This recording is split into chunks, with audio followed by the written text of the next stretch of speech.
dérive, peut-être. Certains individus ont une telle soif de pouvoir, une telle volonté de dominer le monde et les autres, qu'ils n'hésitent pas à invoquer le maître des ténèbres et à se livrer à son adoration en échange de pouvoirs occultes. Mais vendre son âme au diable n'est pas quelque chose qui se paie à crédit.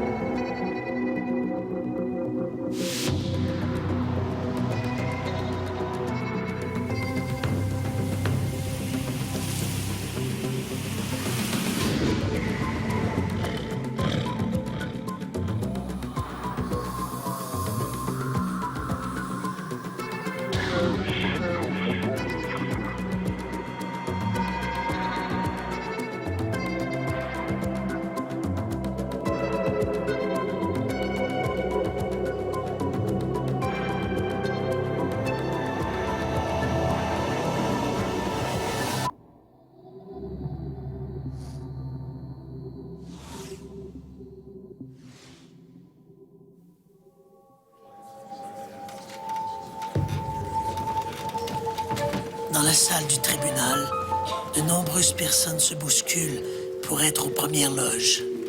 Aujourd'hui, les gens sont venus pour assister au procès de Marie Dindart, une paysanne de 17 ans, suspectée d'être une sorcière. La jeune femme est amenée de force devant la foule. Au signal du magistrat, le garde s'approche de l'accusée. D'un geste brusque, il déchire sa robe. Pudiquement, la jeune femme retient une partie du tissu. Mais son dos jusqu'à la base de ses fesses est exhibé sans gêne aux yeux des curieux. Le juge se lève. Lentement, de manière presque théâtrale, il s'approche de l'accusé.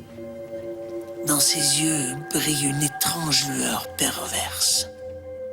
De sa main, il touche doucement la peau de l'accusé, profitant un instant de cette caresse interdite, puis se retourne vers le public. Là, regardez, la marque du diable. De son doigt crochu, il pointe vers une tache de naissance que la jeune femme arbore juste à la courbure du dos. Qui osera encore douter de la présence du malin en ces terres? Le magistrat se tourne promptement vers le garde. Il ne fait pas de doute que, selon lui, cette femme est une sorcière. Son jugement est sans appel. Elle devra mourir sur le bûcher.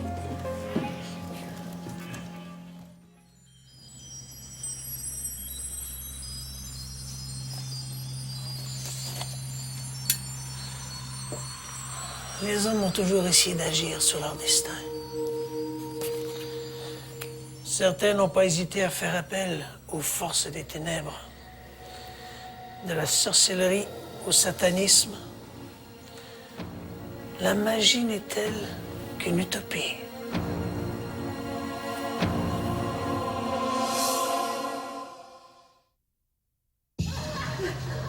En 1692, plusieurs villageois de Salem commencent à développer des problèmes de comportement pour le moins singuliers.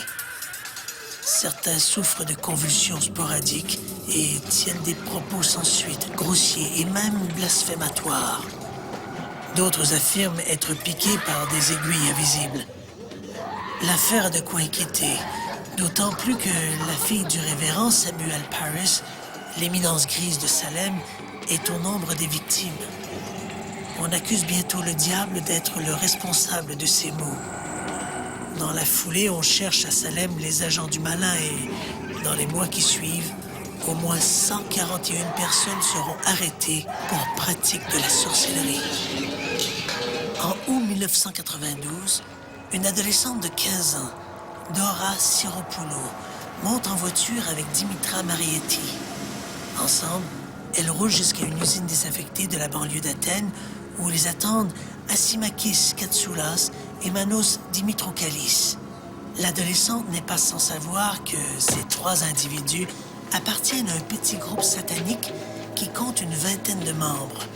Sur place, sous prétexte d'initier Siropoulou au culte, Katsoulas et Dimitrokalis conduisent l'adolescente dans le bâtiment abandonné. À l'intérieur, la jeune femme se laisse docilement menotter, convaincue qu'il s'agit là d'une épreuve initiatique. Hélas, il n'en est rien. Prisonnière de ses entraves, l'adolescente est battue, dévêtue, violée et sodomisée par les deux hommes. Elle est ensuite étranglée avec ses propres sous-vêtements. La jeune Dora Siropoulou est la première victime du culte. Dans les mois qui suivent, les satanistes d'Athènes vont se livrer à des actes abominables.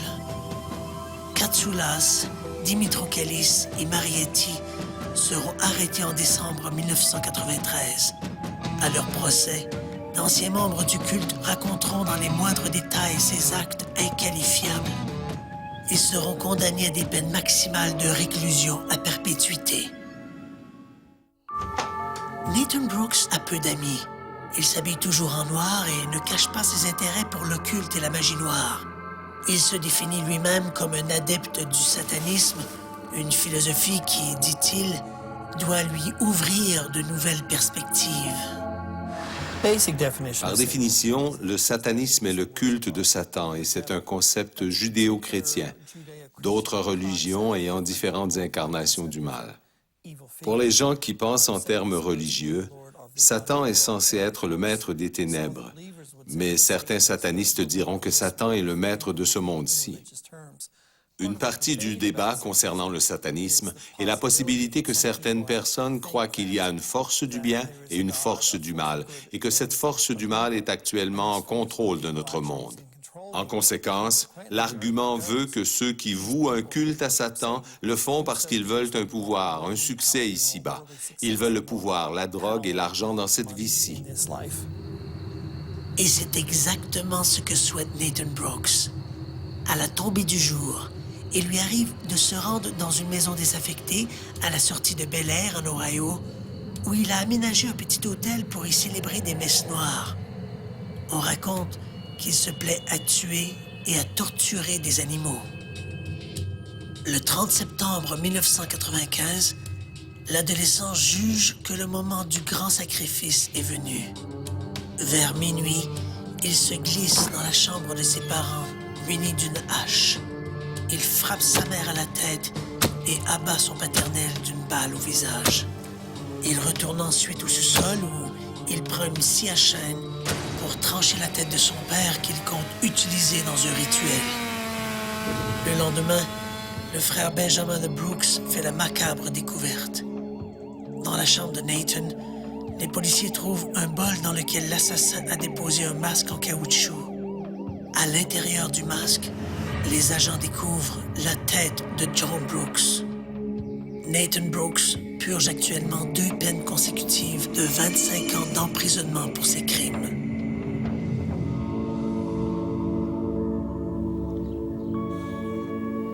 Qu'il s'agisse de sorcellerie ou de satanisme, le dénominateur commun est le diable. Dans les deux cas, le maître des enfers est le levier d'une série d'actions destinées à hisser ces fanatiques au-dessus du commun des mortels. Diabolique perspective, si le diable existe, évidemment.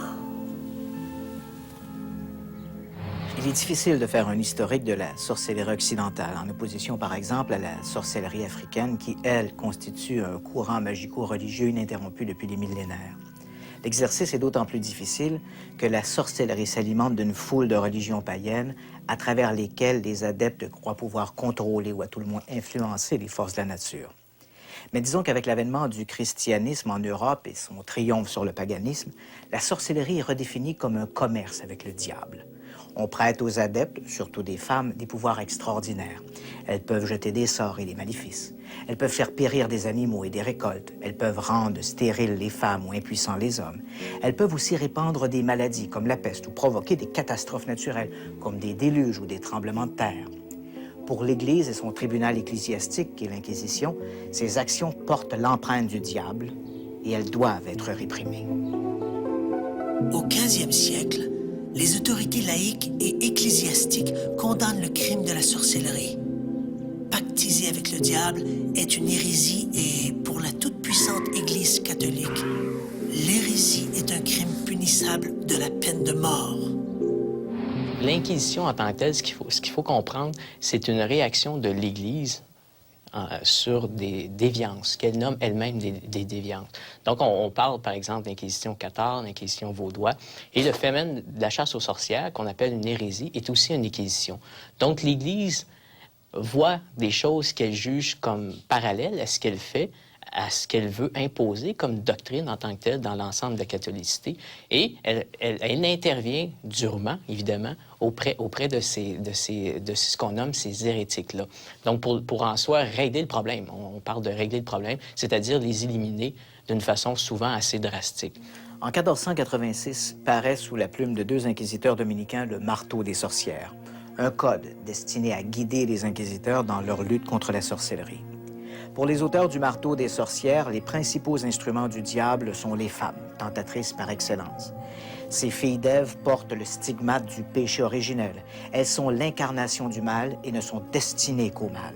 Pourquoi l'Église, en fait, s'acharne après les femmes? Pourquoi l'Église choisit les femmes comme sorcières? C'est aussi l'implicite du phénomène de la chasse aux sorcières.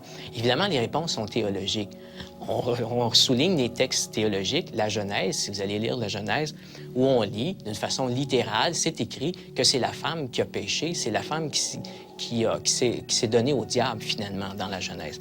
Et ça, ce texte-là marque l'ensemble du phénomène de la chasse aux sorcières. C'est elle qui est la plus apte, qui est la plus prompte et qui cherche finalement cette affiliation-là avec le diable. Alors que ce code inspire d'autres ouvrages du genre, la chasse aux sorcières bat son plein. Les procès se multiplient. En France et en Allemagne, les condamnés sont brûlés, alors qu'en Angleterre, on les pend haut et court. Les inquisiteurs, au nom du pouvoir ecclésiastique, se donnent tous les droits, même celui d'avoir recours à la torture. Les accusés admettent avoir sacrifié des enfants et de s'être rendus au sabbat, ces cérémonies présidées par le diable. Pire, ces sabbats sont aussi l'occasion de dévorer des enfants et de forniquer avec des démons mâles ou femelles. Tous les démonologues parlent d'érotisme, parlent d'une relation sensuelle avec la sorcière ou d'une relation sensuelle de la sorcière avec le diable. C'est omniprésent, ça fait partie du discours démonologique, qu'il soit ecclésiastique ou laïque. Et c'est très intéressant parce qu'il faut comprendre qu'on dénude pour la première fois la femme. Donc, c'est une première rencontre avec le corps féminin. Et beaucoup de démonologues parlent de leur admiration souvent devant la beauté de ce corps-là. Parce qu'on ne condamne pas que des vieilles femmes. On condamne des jeunes filles de 15, 16, 17, 18, 19 ans. Et par exemple, le démonologue Pierre Delangle est rempli d'admiration devant la beauté du corps féminin et relate quelques poèmes est très, très érotique dans son traité de démonologie, comme les auteurs du Marteau des sorcières, qui sont 2 clercs en tant que tels, parlent d'érotisme constamment. Et on reproche aux femmes d'être trop érotiques aussi, et d'aller au sabbat, justement, parce que leur mari n'est pas capable de les combler. Donc, seul le diable peut faire en sorte qu'elles soient comblées au niveau érotique et au niveau sexuel. Donc, c'est le sous-jacent le plus marquant du phénomène de la chasse aux sorcières. À la fin du Moyen Âge, les procès pour sorcellerie presque essentiellement ecclésiastiques passent aux mains du pouvoir séculier. Si l'Europe est toujours ébranlée par des épidémies et des famines, c'est que le diable y a toujours ses assises. Donc, c'est l'Église qui a été incapable d'enrayer la sorcellerie. Place au pouvoir laïque. Et au 16e, 17e siècle, là, on voit une pandémie, une peur du diable qui marque vraiment le début de la modernité, quand on parle du 7e siècle, qui marque le début de l'humanisme aussi, vraiment une peur du diable qui se répand comme une traînée de poudre. On ne comprend pas ce qui se passe au niveau social, on se sent menacé, il y a une peur de la fin du monde.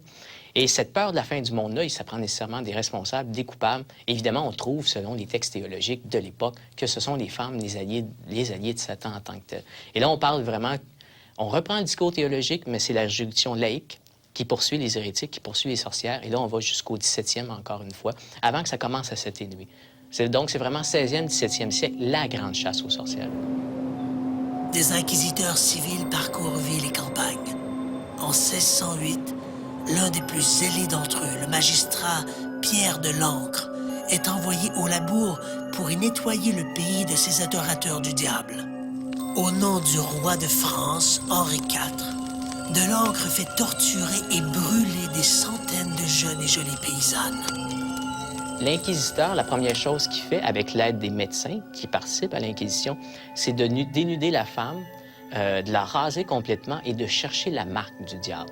C'est le premier indice. Évidemment, vous allez comprendre que sur toute personne, vous allez toujours trouver une marque. Cette marque pouvait se cacher dans l'œil et souvent on dit qu'elle se cache dans les parties honteuses. Donc, on cherche la marque et inévitablement, on trouve la marque. Et cette marque-là vient confirmer que vous êtes une sorcière, que vous avez participé au sabbat. Donc, cette rencontre des sorcières qui se déplacent d'un lieu à l'autre, où on se voue au diable, où on fait des orgies collectives et tout ça, la marque vient prouver que vous avez participé au sabbat. Et le sabbat prouve aussi que vous êtes une sorcière. Donc, c'est un cercle qui tourne en rond, finalement. Vous êtes, évidemment, sous la torture, vous allez toujours avouer quelque chose. Et vous allez avouer aussi que vous avez participé au sabbat. Pendant que Pierre de l'Ancre s'affaire de chasser les apôtres du diable, d'autres procès se tiennent un peu partout en Europe. En Angleterre, un certain Matthew Hopkins est chargé de débarrasser le pays de ses sorciers et sorcières. Entre 1644 et 1646, l'inquisiteur envoie à la pendaison quelques 250 personnes. À partir du milieu du 17e siècle, un mouvement de contestation commence à prendre forme, surtout dans les villes. Une certaine classe intellectuelle composée de philosophes, d'écrivains, de médecins trouve ces exactions excessives. On fait d'ailleurs remarquer que sous la torture, on peut obtenir n'importe quels aveux. Mais quelle valeur ont-ils? En 1692, éclate à Salem, au Massachusetts, aux États-Unis, ce qui va devenir le plus célèbre procès de sorcellerie de toute l'histoire. Une vingtaine de personnes sont exécutées à l'issue de procès expéditifs. L'affaire va connaître son dénouement quelques mois plus tard lorsque, sous la torture, un accusé avoue avoir participé à un sabbat où était également présente l'épouse du gouverneur, une femme d'une piété irréprochable. Le doute apparaît enfin. Ces aveux, tout à fait invraisemblables, mettent fin aux poursuites. L'affaire des sorcières de Salem va avoir un impact énorme, tant ici en Amérique qu'en Europe. On s'interroge de plus en plus sur la réalité de ces manifestations. Dans la première moitié du 18e siècle, les législateurs vont revoir l'ensemble des textes de loi criminalisant la sorcellerie. La plupart des 1604 articles en vigueur, tant ici en Amérique qu'en Angleterre, sont revus et remplacés par des mesures beaucoup moins répressives. La chasse aux sorcières tire à sa fin. Il est vrai qu'on est au siècle des Lumières et le monde civilisé aspire à un renouveau intellectuel et philosophique. La grande question, c'est le nombre de personnes qu'on a exécutées pendant la chasse aux sorcières. Dan Brown, par exemple, dans son roman Da Vinci Code, évidemment c'est un roman, il faut s'entendre, parle du chiffre de 9 millions de femmes brûlées comme sorcières à cette époque-là. Évidemment, ces chiffres-là, aujourd'hui, ne tiennent plus la route. Les spécialistes travaillent de région en région et peuvent déterminer exactement le nombre de brûlés. Aujourd'hui, on s'entend, la majorité des spécialistes, sur le nombre de 110 000 procès et le nombre de 60 000 condamnés au bûcher en tant que tel. Ce qui est beaucoup, hein, quand on parle d'une population qui est beaucoup plus limitée que celle d'aujourd'hui.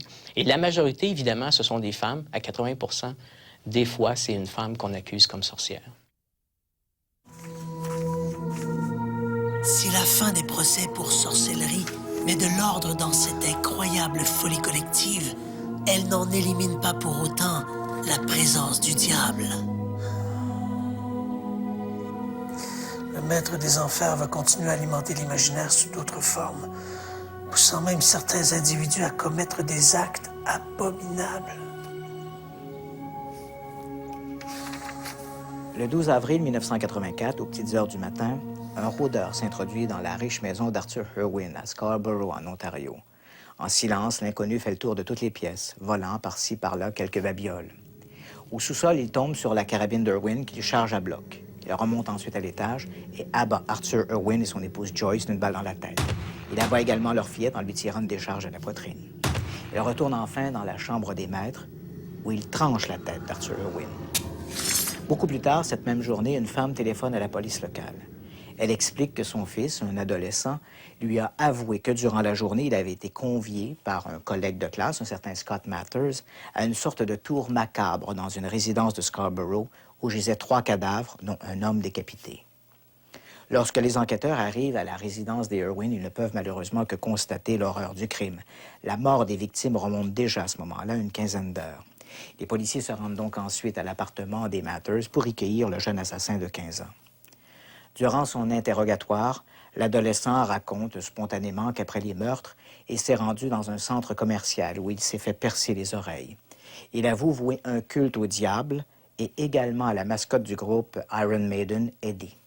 Il dit lire la Bible satanique d'Anton LaVey et à une occasion, il se serait lui-même gravé un pentacle sur l'abdomen. Il explique qu'il ne connaissait pas ses victimes et n'avait apparemment pas l'intention de les tuer. Mais ce n'est qu'une fois dans la résidence des Irwin qu'il a eu peur de se retrouver dans le pétrin.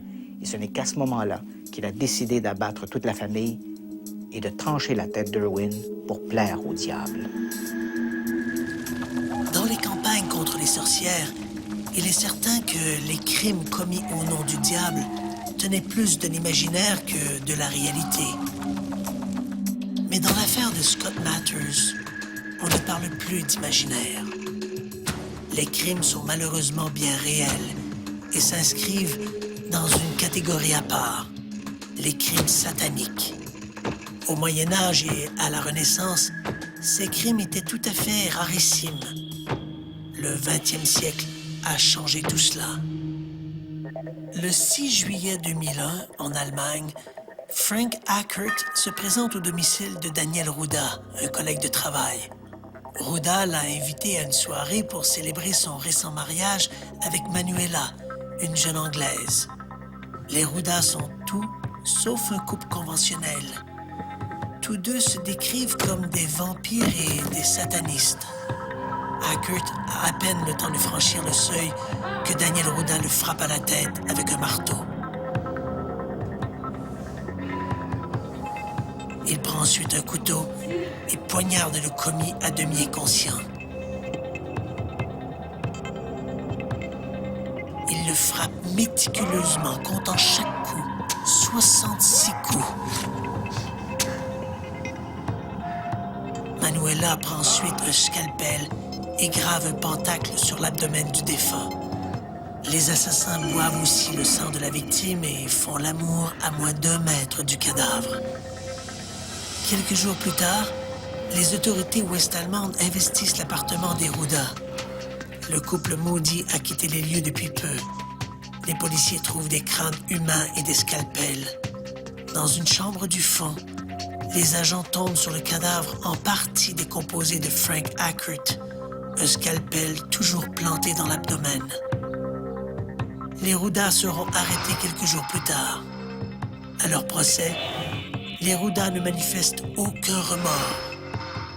Le 31 janvier 2002, Daniel et Manuela Ruda sont condamnés respectivement à 15 et 13 ans d'emprisonnement sans possibilité de libération conditionnelle. À partir des années 1970, les crimes sataniques ont apparemment connu une croissance exceptionnelle. À n'en croire la littérature, ces assassinats nouveau genre se sont retrouvés en tête de liste des préoccupations policières, devançant même la menace terroriste. Michelle Remembers est le titre d'un livre publié en 1980 qui relate les souvenirs étonnants d'une femme qui prétend avoir fréquenté et avoir été abusée par des adorateurs de Satan. Ce livre a été publié suite à la visite d'une femme chez un éminent psychiatre de la côte ouest, nommé Lawrence Panzer. Pour l'aider à identifier son problème, le docteur Panzer a pratiqué l'hypnose pour la faire régresser, pour voir si elle n'aurait pas quelques souvenirs enfouis. Elle s'est alors rappelée des séances de torture sans fin aux mains de satanistes et d'adorateurs du diable. Elle avait gardé en mémoire des images de cercles de feu tracés dans le sable et illuminés, des souvenirs de séances de grande souffrance, des images de crucifix inversés, la tête en bas, et ainsi de suite. À sa manière, cette histoire est à la base de la plupart des cas de panique satanique des temps modernes. Subséquemment, le psychiatre a épousé sa cliente et plusieurs ont éprouvé des doutes.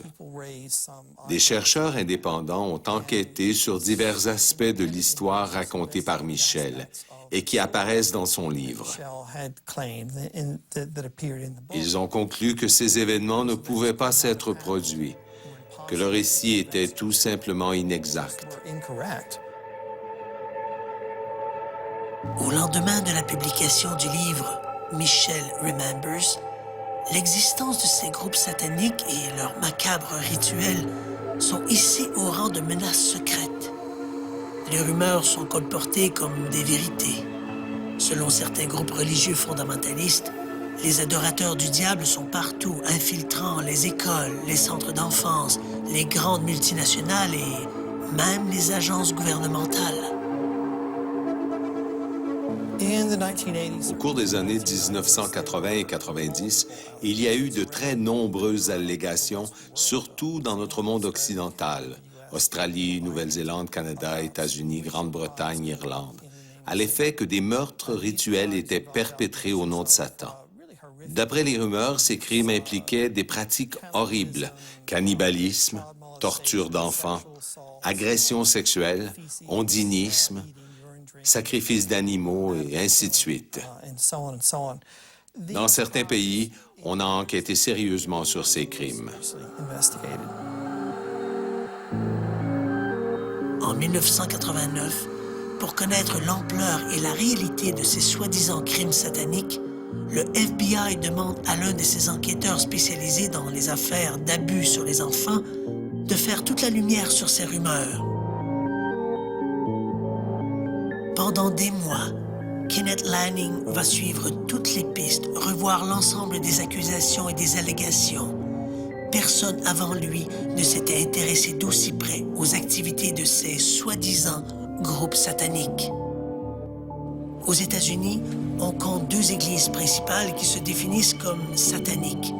La plus importante, l'église de Satan, voit le jour en 1966 sous les offices d'un certain Anton LaVey. Donc, personnage un peu énigmatique, mais qui retient l'attention. Donc, personnage coloré, qui va mettre en place cette église-là dans les années 1960, où ce qu'il propose, c'est l'épanouissement personnel en travaillant sur ses pulsions. Donc, vraiment, et là, on est dans la contre-culture des années 1960, donc la sexualité, vraiment un hédonisme, donc travailler sur soi, et en intégrant à ça des aspects, appelons-les, un peu plus philosophiques. Et là, il va s'inspirer beaucoup d'un auteur célèbre du 19e, fin 19e, début 20e siècle, qui est Aleister Crowley. Donc, ce qu'on appelle un mage, donc quelqu'un qui a participé à différents groupes ésotériques ou magiques, ou à l'intérieur de ces groupes-là, donc on accomplissait des rituels dans une perspective justement d'accomplissement personnel. Donc, Anton LaVey va reprendre de ces thèmes d'Aleister Crowley et les intégrer à cette démarche qu'il a commencé à mettre en place. Donc, on est face à, appelons ça une église où Satan ne joue pas un grand rôle et même au contraire, Satan n'existe pas, puisqu'on ne parlera pas de force, jamais de force surnaturelle dans le cadre de cette église-là, mais beaucoup plus de force naturelle en soi que nous avons à développer. En 1969, toujours poussé par son goût du scabreux, Anton LaVey publie La Bible satanique, un guide philosophique pour tout bon sataniste digne de ce nom. Il a publié une Bible satanique, de toute évidence destinée aux adolescents, un petit livre de poche mince très largement distribué dans les librairies. Le livre a beaucoup circulé auprès des adolescents qui se sentaient rejetés par la société et qui ne se sentaient pas vraiment l'envie de s'y intégrer. Cette Bible mettait l'accent sur ce que l'on pourrait qualifier d'individualisme extrême, une sorte d'égocentrisme. Les références au culte de Satan étaient minimales, mais plusieurs rapports indiquent que certains individus se seraient inspirés de cette Bible satanique pour échafauder leurs propres rituels. Et Anton LaVey pratiquait ses rituels devant une femme nue sur un autel. L'autre église satanique, le Temple de Seth, est une initiative d'un membre dissident de l'église de Satan, Michael Aquino. Fondé en 1975, le Temple de Seth s'articule autour des mêmes valeurs et philosophies que celles de l'église de Satan, à la différence que le diable est considéré comme une entité bien réelle. Lorsque le FBI commence son enquête sur les activités des groupes sataniques, l'Église de Satan et le Temple de Seth sont les premiers à se retrouver dans le collimateur de la police fédérale. Mais ni l'une ni l'autre de ces organisations ne semble impliquée dans des activités criminelles et encore moins dans ces meurtres rituels dont parlent les témoins. En janvier 1992, Kenneth Lanning publie son rapport. Le document est dévastateur pour les fondamentalistes. La menace satanique y est décrite comme une tempête dans un verre d'eau. Lanning explique n'avoir trouvé aucune preuve sur l'existence des groupes sataniques organisés d'importance ou sur ces soi-disant meurtres d'enfants. Dans plusieurs de ces cas, l'important n'est pas simplement l'absence d'indices, c'est l'absence d'indices alors qu'il aurait dû y avoir des indices. Parce que dans plusieurs de ces cas, les gens prétendent qu'il y a eu des meurtres multiples, du sang, des fluides corporels, des enfants torturés, des photographies. Enfin, toute une série de trucs dont il n'est pas si facile de se débarrasser. La plupart des gens ne se rendent pas compte à quel point il est difficile de se débarrasser d'un cadavre. Adolf Hitler n'a eu aucun problème à assassiner 6 millions de personnes. Son vrai problème consistait à se débarrasser de tous ses corps. Alors, quand vient le temps de se débarrasser d'un corps, les gens ne comprennent pas qu'on ne peut pas simplement allumer un feu et y jeter le cadavre. Ça n'élimine pas le problème. Vous aurez un cadavre calciné, mais il sera toujours là. Dans la plupart de ces cas où les gens parlent de meurtre, une bonne équipe d'analyse en scène de crime peut retourner sur les lieux et trouver des indices de ces meurtres. Dans tous les cas où j'ai été impliqué, lorsque la police a fait son travail, elle n'a trouvé aucun indice pouvant mener à une preuve concluante. Dans son rapport, l'agent Lanning explique que les groupes sataniques ne sont, pour la plupart, que des groupuscules composés de quelques adeptes. Des groupes indépendants les uns des autres, sans aucune ramification et tout à fait désorganisés. Lorsqu'on fait l'inventaire de tous ces cultes-là, à la fin, il ne nous reste plus grand-chose. Et la seule chose qui nous reste de cultes sataniques, ce sont des cultes qui sont pratiqués par des jeunes délinquants qui consomment des drogues hallucinogènes, particulièrement le LSD, et qui vont mettre en place des rituels sataniques lors de tripes hallucinogènes. Donc, on ne pourrait pas parler d'un satanisme où il y a une certaine continuité, mais d'événements épisodiques de satanisme dans le cadre de petits rituels sous l'effet de drogues hallucinogènes par des jeunes délinquants. Ce qui faisait dire à mon collègue Bassimoun Tourvigny, qui est dans la chute de sa communication sur ce dossier-là, disait hein, « Nous étions à la recherche des princes des ténèbres.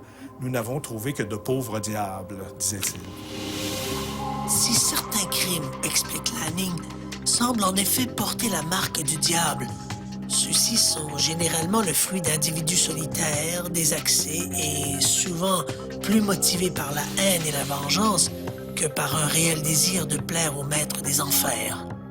Si le rapport de Kenneth Lanning replace le phénomène des sectes sataniques dans une perspective plus réaliste, l'impact de ces groupuscules sur leurs adeptes n'en reste pas moins dévastateur. Le docteur Stephen Kent de l'Université de l'Alberta connaît bien le dossier. Au cours des dernières années, il a collaboré avec les autorités dans plusieurs affaires de culte satanique.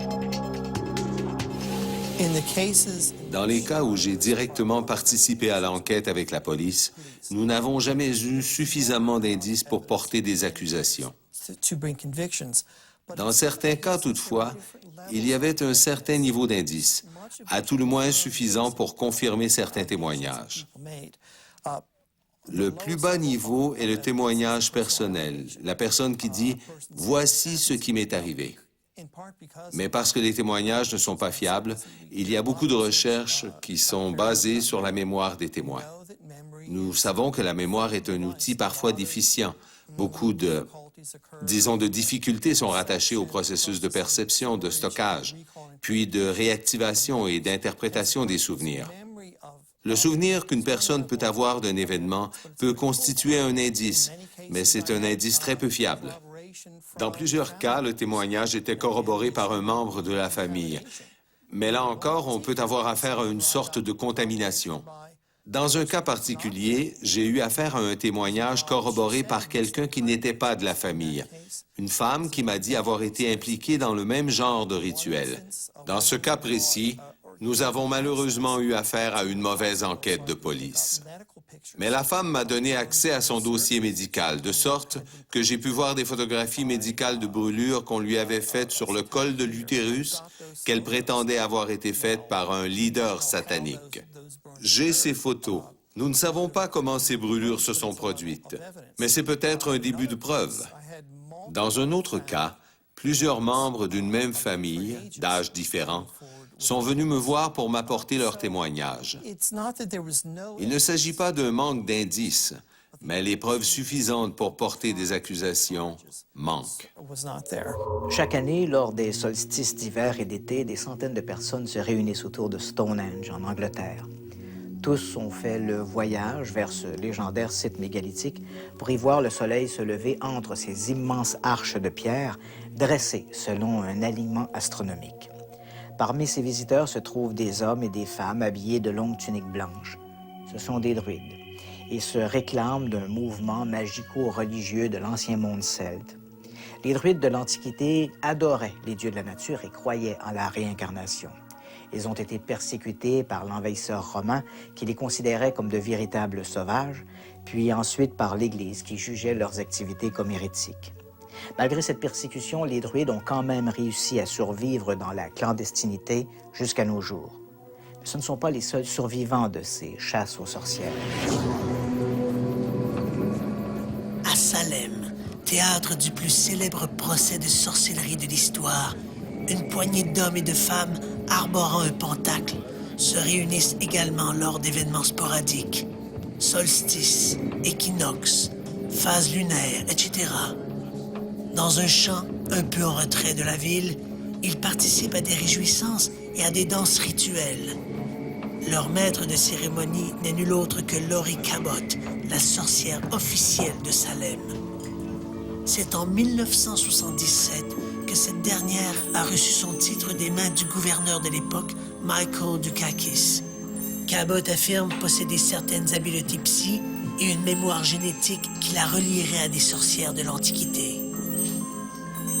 Laurie Cabot et ses adeptes pratiquent un culte lié à la Terre et à ses énergies.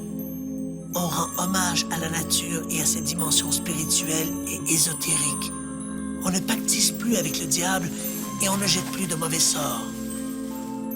Des chapitres de sorcières comme celui fondé par Laurie Cabot existent partout à travers le monde occidental. Les adeptes se comptent par milliers. Certains groupes se réclament des druides, d'autres des sorcières du Moyen-Âge ou des déesses de la Grèce antique. Mais tous ont en commun cette célébration de la Terre. La grande distinction qui existe entre ces groupes modernes occidentaux et l'image liée à la sorcellerie d'antan, c'est cette dichotomie très claire qui existe entre la pratique de la magie et le culte du diable.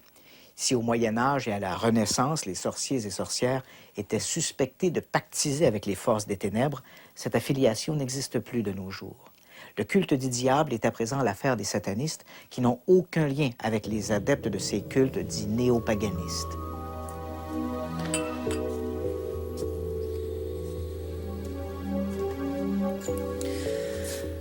La sortie de films comme Harry Potter ou Le Seigneur des Anneaux ont ravivé un certain intérêt pour la sorcellerie et la magie. De toute évidence, pour les amateurs, la fiction et la réalité sont deux choses tout à fait différentes. La sorcellerie d'aujourd'hui n'a rien à voir avec la sorcellerie du Moyen Âge ou celle entretenue par le cinéma. Dans le langage des experts, on préfère parler de paganisme ou de néopaganisme plutôt que de sorcellerie. Incidemment, ces sorcières et sorciers contemporains ne parlent plus de sorcellerie, un terme beaucoup trop stigmatisé par l'histoire, mais de Wicca, un vieux terme anglais. Les adeptes eux-mêmes préfèrent se redéfinir comme des Wiccans plutôt que comme des sorciers et sorcières. Le Wicca, d'après ce que nous comprenons, s'inspire des religions pré-chrétiennes des îles britanniques. C'est un culte polythéiste avec de nombreux dieux et déesses plutôt qu'un seul dieu avec un D majuscule et qui porte le numéro 1. Et on comprend qu'il y a une révérence pour la nature, pas nécessairement une adoration. Dans certains cas, oui, parfois non.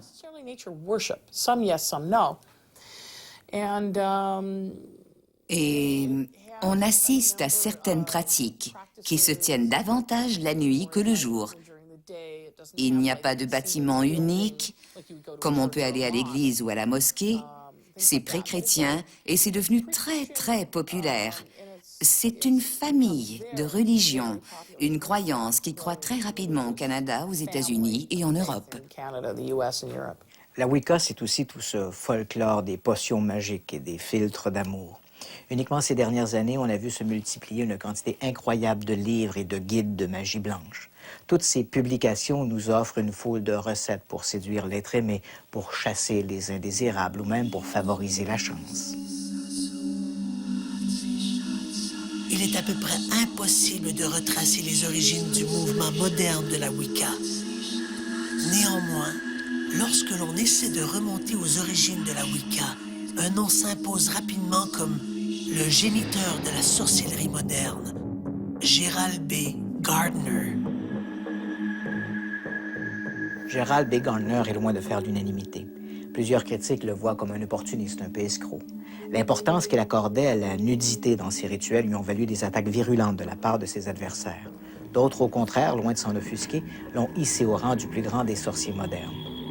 Quoi qu'il en soit, il est certain que sans cet excentrique passionné de magie et de sorcellerie, la Wicca n'aurait pas connu un tel essor. Ce qui, à l'époque de Gardner, n'était qu'un phénomène marginal est aujourd'hui un mouvement important comptant des milliers d'adeptes. Uniquement au Québec, on estime à plus de 2000 le nombre de Wiccans. Magie, sorcellerie et satanisme, trois mots qui, a priori, ne servent qu'à définir cette volonté humaine de pouvoir contrôler des forces obscures pour s'assurer d'une ascendance sur l'autre et sur son propre destin.